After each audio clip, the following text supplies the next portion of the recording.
hakim memasuki ruang sidang. Hadirin dimohon berdiri. Hadirin dipersilahkan duduk kembali. Para pihak dipersilahkan memasuki ruangan. Assalamualaikum warahmatullahi wabarakatuh. Selamat pagi. Sidang Badan Penyelesaian Sengketa Konsumen dengan cara penyelesaian mediasi perkara nomor 081 TA BPSK 1 2020 antara Syahrul Gunawan selaku pengadu melawan PT Menara Properti selaku teradu. Pada hari ini, Senin, tanggal 4 Mei 2020 dinyatakan dibuka.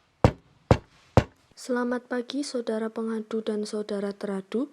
Saudara pengadu selaku konsumen, apakah Anda dalam keadaan sehat? Sehat dan siap untuk mengikuti sidang hari ini. Saudara teradu selaku Direktur PT Menara Properti, apakah Anda dalam keadaan sehat? Sehat dan siap Bu Hakim. Saudara pengadu, apakah saudara didampingi oleh kuasa saudara? Tidak, saya didampingi bapak saya selaku saksi. Berdasarkan surat pemilihan cara penyelesaian sengketa nomor 081/BPSK.1/2020, kedua pihak pengadu dan teradu sepakat untuk menyelesaikan sengketa BPSK dengan cara mediasi.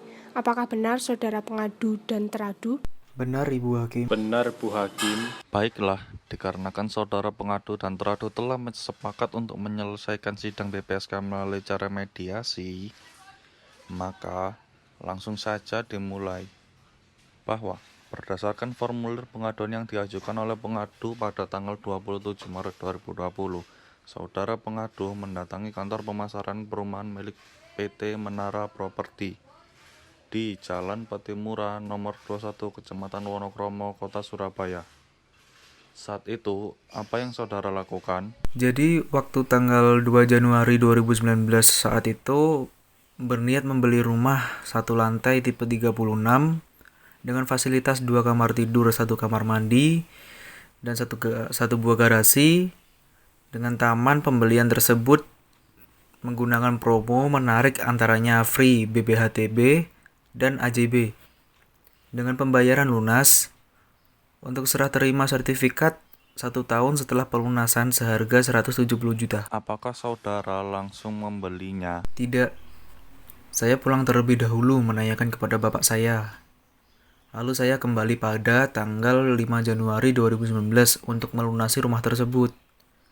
Kemudian setelah 1 tahun pelunasan rumah tersebut, saya tidak mendapat fungsi rumah serta bukti setoran BBHTB maupun AJB, dan saya tidak pernah dilibatkan dalam pengurusan BBHTB tersebut. Apakah saudara pengadu telah menanyakan kepada pihak teradu terkait hal ini? Sudah Pak Hakim, tetapi yang saya dapati hanya bangunan yang belum jadi.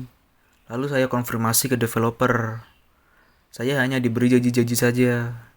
Tentunya saya sangat dirugikan oleh PT Menara Properti, dan saya hanya ingin uang saya kembali utuh 170 juta rupiah. Baik, apakah yang dinyatakan oleh saudara pengadu itu benar? Sebenarnya kami tidak bermaksud menipu atau wan prestasi atas tidak menyelesaikan pembangunan rumah sejak pelunasan dengan tepat waktu. Namun, uang perusahaan kami dibawa kabur oleh akuntan perusahaan sebesar 1M. Lalu, apakah saudara tidak menjelaskan kepada pengadu terkait hal itu? Pihak pengadu sudah berkali-kali menanyakan perihal pembangunan dan surat-suratnya.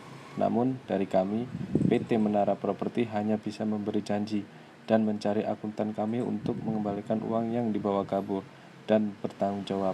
Namun, sampai batas waktu perjanjian, pihak kami belum menemukan akuntan tersebut. Bagaimana saudara pengadu atas tanggapannya? Begini Bu Hakim, saya hanya ingin uang saya dikembalikan oleh PT Menara Properti sebesar 170 juta rupiah. Karena saya sangat butuh uang tersebut untuk modal pernikahan saya secepatnya. Bagaimana saudara teradu? Apakah sanggup? Mohon maaf, kami belum bisa mengembalikan uang sebesar itu karena mengingat kondisi perusahaan belum stabil. Bagaimana jika pengembaliannya dilakukan 2 kali dengan jumlah 85 juta dan tempo waktu setiap tanggal 2? Bagaimana saudara teradu? Apakah Anda sanggup? Mohon maaf, sekali lagi kami belum sanggup. Baik, saya telah memahami posisi dari kedua belah pihak. Maka saya menyarankan kepada pihak pengadu maupun teradu memikirkan solusi terbaik yang dapat diterima oleh kedua belah pihak. Jadi, saya kembalikan lagi kepada pengadu bagaimana dengan perkara ini untuk mencapai kesepakatan. Saya tetap ingin pihak dari PT Menara Properti mengembalikan uang saya utuh 170 juta rupiah karena saya sangat membutuhkan uang tersebut. Bagaimana saudara teradu? Silahkan ditanggapi. Sebenarnya kami sepakat mengembalikan uang milik pengadu, namun kami belum punya uang sebanyak itu karena akuntan kami juga belum ditemukan. Jadi kami masih keberatan atas pengembalian uang tersebut. Bagaimana pihak pengadu? Apakah penjelasannya dapat diterima? Bagaimana kalau pengembalian uang tersebut dicicil 2 kali selama 2 bulan? Mohon maaf, tetap keberatan dan tidak bisa karena kami masih mencari akuntan kami. Bagaimana jika 6 kali bayar dalam waktu 6 bulan? Baik, saya sebagai anggota majelis hakim dari unsur pelaku usaha akan memberikan saran terhadap saudara pengadu dan teradu bahwa pembayaran tersebut dilakukan sebanyak 4 kali selama 4 bulan dengan jatuh tempo setiap bulannya per tanggal 5. Bagaimana pihak teradu? Apakah masih keberatan? Baik, Bu Hakim, saya setuju seperti itu. Bagaimana saudara pengadu? Baik, saya sepakat. Baik, saya sebagai anggota majelis hakim dari unsur konsumen akan memberikan saran. Apabila pembayaran teradu telat dari jatuh tempo, maka akan dikenakan denda sebesar 10% dari jumlah harga rumah, yaitu 17 juta. Hal tersebut guna menjamin hak pengadu agar teradu tetap menjalankan prestasinya sesuai kesepakatan. Bagaimana saudara pengadu dan teradu, apakah sepakat? Saya setuju. Saya sepakat dengan hal tersebut. Baik, saya akan memberi kesimpulan atas penyelesaian sengketa konsumen pada sidang mediasi hari ini, bahwa pembayaran pengembalian uang atas pembelian satu rumah tersebut, pihak PT Menara Properti selaku pihak teradu akan mengembalikan penuh dengan 4 kali pembayaran selama 4 bulan dan jatuh tempo setiap tanggal 5 sejak tanggal putusan ini ditetapkan. Pembayaran dikirim langsung melalui rekening pengadu selaku konsumen. Jika teradu telat membayar, maka akan dikenakan denda sebesar 10% dari harga rumah sebesar 170 juta, yaitu 17 juta rupiah. Selanjutnya, hal ini dimuat lebih jelas dalam putusan. Apakah dapat dipahami? Baik, saya paham. Saya mengerti. Baik, karena kedua belah pihak menerima hasil keputusan tersebut, sidang Badan Penyelesaian Sengketa Kota Surabaya yang mengadili sengketa konsumen dengan penyelesaian mediasi dengan perkara nomor 081 TA BPSK 1 2020 saya nyatakan ditutup.